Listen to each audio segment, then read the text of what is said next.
Ce vendredi à Singapour, en marge du dialogue de Shangri-La, un forum sur la sécurité, c'est la première fois que les deux hommes se rencontraient. Lloyd Austin, le secrétaire à la défense des États-Unis, et son homologue chinois, Wei Feng, ont évoqué les profonds différends qui opposent leurs deux pays, sur le dossier taïwanais notamment. Un échange très honnête et sincère selon la partie chinoise, ce qui signifie en langage moins diplomatique, catégorique et sans équivoque.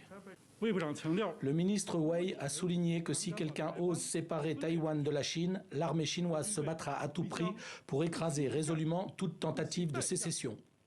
Une mise en garde en bonne et due forme qui fait suite à l'annonce de la vente par Washington d'équipements navals à Taïwan pour un montant de 120 millions de dollars. Pékin estime que l'île aux 24 millions d'habitants est l'une de ses provinces historiques, une partie intégrante du territoire national.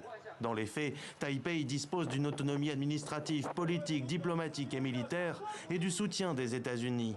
Le mois dernier, le président américain Joe Biden s'est dit prêt à intervenir militairement en cas d'agression de Taïwan par son puissant voisin.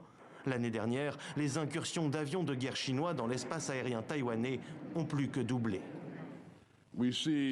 Nous constatons une coercition croissante de la part de Pékin. Nous avons assisté à une augmentation constante des activités militaires provocatrices et déstabilisantes près de Taïwan, en nombre record ces derniers mois et presque quotidiennement. Des déclarations belliqueuses symptomatiques du conflit latent entre Washington et Pékin à propos de Taïwan, mais aussi d'autres dossiers, comme les revendications chinoises en mer de Chine méridionale, la concurrence commerciale ou encore les droits humains à Hong Kong et dans le Xinjiang.